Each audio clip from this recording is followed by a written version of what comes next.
kita siapkan hati kita untuk bersama-sama memuji Tuhan. Kita naikkan pujian bersamamu Bapa.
Keluarga besar Bakor Unggris Rumah Sakit Pusat Pertamina, kembali siang hari ini kita akan sama-sama mendengarkan sabda firman Tuhan.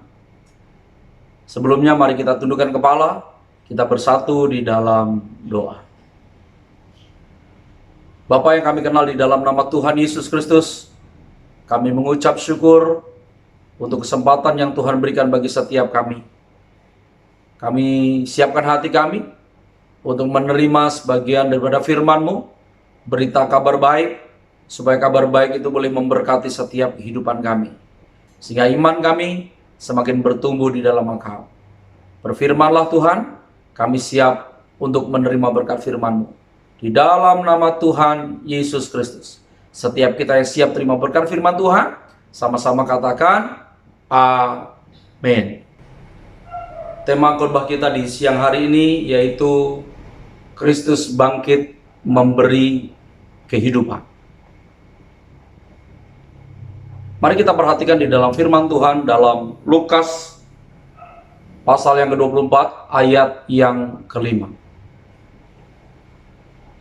Mari kita akan membacanya bersama-sama. 1, 2, 3. Mereka sangat ketakutan dan menundukkan kepala. Tetapi kedua orang itu berkata kepada mereka, "Mengapa kamu mencari Dia yang hidup di antara orang mati?" Keluarga besar Bakor Unggris Rumah Sakit Pusat Pertamina, kita masih ada di dalam peringatan kebangkitan Kristus. Kita bersyukur karena Allah yang kita sembah bukan Allah yang mati, tetapi Allah yang bangkit dari antara orang mati. Allah yang mengalahkan maut. Sehingga sebuah peristiwa yang sangat luar biasa, di mana Kristus mati di atas kayu salib dan kemudian dikuburkan. Dan Alkitab mencatat pagi-pagi benar Maria datang ke kubur Yesus. Lalu yang dilihatnya batu di mana alat untuk menutup kubur itu sudah terguling. Dan kedua malaikat Tuhan berkata, "Mengapa kamu mencari yang hidup di antara yang mati?" Artinya Kristus yang kita sembah, dia Kristus yang bangkit dari antara orang mati. Artinya dia bukan mati tetapi dia hidup. Oleh sebab itu firman Tuhan dalam Yohanes pasal 14 ayat 19 bagian B. "Sebab aku hidup dan kamu pun akan hidup." Jadi akibat dari kebangkitan Kristus, Kristus mengalami sebuah kehidupan. Maka kita sebagai orang yang percaya kepada Kristus, kita juga memiliki kehidupan. Oleh sebab itu, hari ini tema kita, Kristus bangkit memberi kehidupan. Yang menjadi pertanyaannya, Bapak Ibu yang dikasihi oleh Tuhan Yesus, kehidupan yang seperti apa yang diberikan Tuhan buat setiap kita? Mari kita perhatikan di dalam Roma pasal 6 ayat 18. Roma pasal 6 ayat 18. "Kamu telah dimerdekakan dari dosa dan menjadi hamba kebenaran." Alkitab begitu jelas dikatakan bahwa kamu telah dimerdekakan dari dosa dan menjadi hamba kebenaran. Tentu waktu kita belum mengenal Tuhan, status kita sebagai hamba dosa. Dan ketika kita mengenal Tuhan, status kita menjadi hamba kebenaran. Sehingga kehidupan yang seperti apa yang diberikan Tuhan buat setiap kita, yaitu kehidupan yang merdeka. Hidup di dalam kemerdekaan.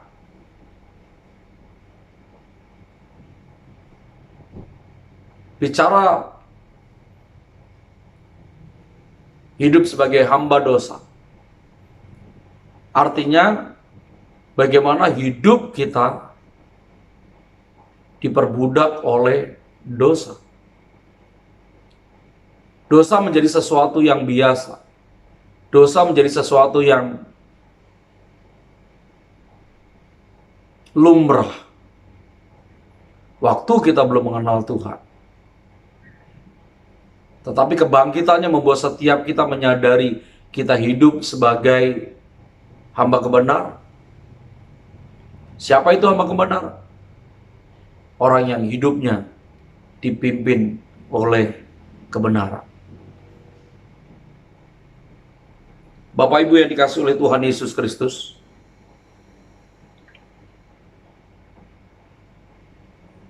apa yang dijanjikan Tuhan buat setiap kita mengalami kehidupan yang merdeka? Artinya, apa yang Tuhan sudah selesaikan di atas kayu salib 2000 tahun yang lalu, dan Tuhan berkata, sudah selesai, maka menjadi sebuah implikasi di dalam setiap kehidupan kita sebagai gereja Tuhan, sebagai anak-anak Tuhan. Sehingga melalui kebangkitannya kita boleh mengalami sebuah kehidupan bersama dengan Kristus, yaitu hidup yang merdeka. Artinya,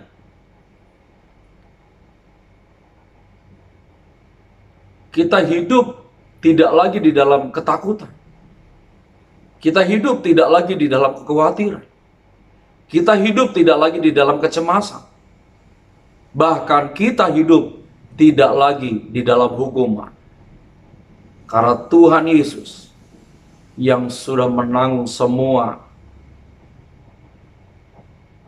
di atas kayu salib, dan Tuhan berkata sudah selesai. Yang mengerti katakan amin. Sebagai gereja Tuhan, sebagai anak-anak Tuhan, ayo, ketika kita mengalami kebangkitan Kristus, jadilah orang yang merdeka. Kita bukan lagi hamba dosa, tetapi kita adalah hamba kebenaran. Di mana biar kebenaran itu menuntun setiap kita. Kita hidup di dalam kebenarannya, dan kebenaran itu yang memerdekakan setiap kita. Olehnya kita tidak lagi hidup di dalam ketakutan, kita tidak lagi hidup di dalam kekecewaan, kita tidak lagi hidup di dalam kekhawatiran, kita tidak lagi hidup di dalam hukuman. Karena Tuhan yang berjanji buat setiap kita diberikan kehidupan yang baru bersama dengan Tuhan Yesus Kristus. Katakan amin. Puji Tuhan. Keluarga besar Bakor Kris Rumah Sakit Pusat Pertamina, dalam Filipi pasal yang ke-4 ayat 13. Di sana dikatakan, segala perkara dapat kutanggung di dalam Dia yang memberi kekuatan kepadaku. Kristus bangkit memberi kehidupan. Kehidupan yang seperti apa yang diberikan Tuhan buat setiap kita? Yang pertama, hidup di dalam kemerdekaan. Hidup merdeka. Tidak lagi kita dijajah oleh dosa. Sehingga tidak lagi ada ketakutan, kekhawatiran, kecemasan, bahkan hukuman. Karena Tuhan yang sudah menanggungnya di atas kayu salib buat setiap kita. Yang kedua, Alkitab jelas katakan segala perkara dapat kutanggung di dalam Dia yang memberi kekuatan kepadaku. Pada dasarnya, kita diciptakan sangat terbatas. Kemampuan kita terbatas. Kekuatan kita terbatas. Tetapi waktu kita mengalami kebangkitan Kristus, dan kebangkitannya memberikan kehidupan buat setiap hidup kita. Hidup yang seperti apa yang diberikan Tuhan. Sehingga saya percaya kita hidup di dalam kuasa Allah. Apa Bapak Ibu? Hidup di dalam kuasa Allah. Artinya, yang tadinya kita nggak bisa apa-apa. Kita nggak bisa berbuat apa-apa. Karena memang kemampuan kita terbatas. Kekuatan kita terbatas. Tetapi waktu kita hidup di dalam Tuhan Yesus Kristus, kebangkitannya memberikan kehidupan. Hidup dalam kuasa Allah. Dan kita bisa berkata, bagiku nggak mungkin, tetapi bagi Tuhan nggak ada yang nggak mungkin. Bagiku mustahil, tetapi bagi Tuhan tidak ada yang mustahil. Oleh sebab itu jelas gambaran firman Tuhan buat setiap kita. Bukankah iman yang kita miliki membuat setiap kita bisa melakukan perkara yang besar? Bukankah firman Tuhan katakan apa? Kalau kamu punya iman sebesar biji sesawi saja, kamu bisa berkata kepada gunung itu pindah, maka gunung itu akan pindah. Dan kuasa Tuhan yang bekerja atas setiap kehidupan kita. Hiduplah di dalam kuasa Allah. Jika Alkitab mencatat dalam 1 Yohanes pasal yang kelima, ayat 4 dan 5. 1 Yohanes pasal yang kelima, ayat 4 dan 5. Di sana dikatakan, sebab semua yang lahir dari Allah mengalahkan dunia. Dan inilah kemenangan yang mengalahkan dunia, iman kita. Siapakah yang mengalahkan dunia? Selain daripada Dia yang percaya bahwa Yesus adalah anak Allah. Berita sukacita buat setiap kita, keluarga besar Bakor Kris, Rumah Sakit Pusat Pertamina. Karena kalau kita percaya kepada Allah, kita percaya kepada Kristus, maka Alkitab jelas katakan, kamu akan melakukan perkara-perkara yang lebih besar daripada yang aku lakukan. Kata firman Tuhan. Iman yang membuat setiap kita menyadari bahwa ada kuasa di dalam diri kita.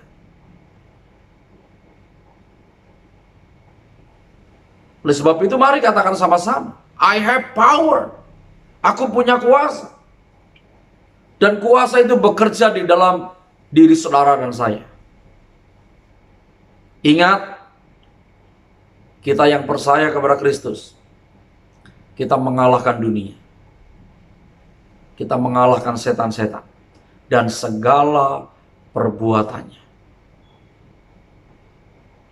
Katakan kepada diri kita masing-masing, aku punya kuasa. Amin. Yang sakit boleh berkata, aku punya kuasa. Kuasa Yesus menyembuhkanku. Kuasa Yesus memulihkanku. Yang punya pergumulan, yang punya beban berat, katakan kepada pergumulanmu, aku punya kuasa. Masalah pergumulan yang aku hadapi, aku percaya Tuhan Yesus menyediakan jalan keluarnya. Yang mengerti katakan amin. Keluarga besar Bakor Kris Rumah Sakit Pusat Pertamina, yuk kita sama-sama melangkah dengan pasti. Kristus yang sudah relakan hidupnya untuk menderita,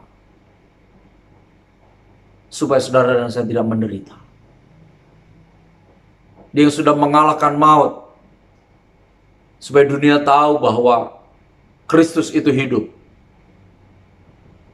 Dan Kristus hidup supaya saudara dan saya juga memiliki kehidupan. Dan kehidupan yang diberikan Tuhan buat setiap kita. Hidup di dalam kuasa Allah. Hidup di dalam kemerdekaan. Saya percaya kita memiliki kekuatan yang daripada Tuhan Yesus Kristus. Oleh sebab itu, Bapak Ibu yang dikasihi oleh Tuhan, mari tetap semangat menjalani hari ke depan. Karena kita percaya, kebangkitan Kristus memberikan kehidupan. Tuhan Yesus memberkati. Amin. Mari kita tundukkan kepala kita. Kita bersatu di dalam doa. Bapa Sorgawi, terima kasih. Kami sudah mendengarkan sabda firman-Mu. Tuhan terjemahkan secara sederhana. Olehnya kami boleh mengerti maksud Tuhan. Apa yang harus kami lakukan sebagai gereja Tuhan, sebagai anak-anak Tuhan di akhir zaman ini. Meteraikan firman-Mu sungguh menjadi rema di dalam setiap kehidupan kami. Sehingga firman-Mu berakar kuat, firman-Mu bertumbuh, firman-Mu berbuah bagi kemuliaan Tuhan. Terima kasih Tuhan Yesus. Memberkati semua korban syukur yang dipersembahkan oleh setiap anak-anak-Mu. Tuhan memberkati apa yang mereka tabur, kami percaya mereka tidak akan pernah berkekurangan. Melainkan berkat Tuhan, Tuhan limpahkan di dalam setiap kehidupan mereka. Terima kasih Tuhan Yesus. Kami berdoa buat seluruh pengurus Bakor Umkris Rumah Sakit Pusat Pertamina. Dr. Titis bersama dengan rekan-rekan hamba Tuhan yang melayani. Biarlah Tuhan Kau terus pakai setiap mereka. Kami percaya setiap jerih lelah mereka dalam melayani Tuhan tidak pernah sia-sia. Tuhan gantikan berkat yang melimpah buat setiap mereka. Memberkati anak-anak-Mu yang sedang mengalami kelemahan tubuh, sedang dirawat di Rumah Sakit Pusat Pertamina. Siapapun mereka ya Tuhan, Tangan-Mu menolong setiap mereka, Tangan-Mu menjamah setiap mereka. Biarlah kesembuhan Tuhan terjadi atas setiap kehidupan mereka. Kami percaya Kristus yang telah mati bagi kami. Bahkan firman-Mu katakan, bilur-bilur Yesus menyembuhkan. Maka Tuhan jamah, Tuhan lawat setiap mereka yang sedang mengalami sakit penyakit. Tuhan sembuhkan, Tuhan pulihkan di dalam nama Tuhan Yesus Kristus. Terima kasih. Engkau memberkati semua jajaran manajemen Rumah Sakit Pusat Pertamina. Biarlah Tuhan Engkau campur tangan di dalamnya. Biarlah Engkau juga berkati mereka, sehingga mereka juga boleh Tuhan pakai untuk boleh Tuhan menjadi saluran berkat, untuk boleh menyediakan fasilitas kesehatan bagi masyarakat yang membutuhkan, sehingga mereka datang ke RSPP, mereka boleh mengalami pemulihan. Terima kasih Tuhan Yesus. Terima kasih. Akhirnya kami taruhkan setiap doa permohonan kami ini di dalam nama Tuhan Yesus Kristus. Keluarga besar Bakor Umkris Rumah Sakit Besar Pertamina, mari sebelum kita mengakhiri persekutuan kita, ibadah secara online siang hari ini, kita juga rindu menerima berkat yang terbaik daripada Tuhan Yesus Kristus. Angkat tanganmu tinggi di hadapan Tuhan, arahkan hatimu, arahkan pandanganmu kepada Tuhan, sesuai dengan janji firman Tuhan, Bilangan pasal 6, 24 sampai dengan 26. Firman Tuhan katakan demikian, Tuhan memberkati engkau dan melindungi engkau. Tuhan menyinari engkau dengan wajahnya dan memberi engkau kasih karunia. Tuhan menghadapkan wajahnya kepadamu dan memberikan engkau damai sejahtera. Olehnya siang hari ini, terimalah anugerah berkat daripada Allah Bapa di sorga, cinta kasih dari Tuhan Yesus Kristus di dalam persekutuan Roh Kudus yang manis dan lembut, yang menghibur, memimpin, memelihara, bahkan percaya janji firman Tuhan menyertai setiap hidup saudara dan saya mulai saat siang hari ini sampai Maranatha. Tuhan Yesus datang kali yang kedua untuk menjemput setiap umat pilihannya. Di dalam nama Tuhan Yesus Kristus, setiap kita yang sudah terima berkat yang terbaik dari Tuhan Yesus, sama-sama katakan amin. Puji Tuhan. Keluarga besar Bagor Unkris Rumah Sakit Pusat Pertamina tetap menjalani hari ke depan dengan penuh sukacita, dengan penuh semangat. Tetap percaya ada Tuhan yang memelihara setiap kehidupan kita. Stay safe, stay healthy, never give up, and God bless you. Shalom.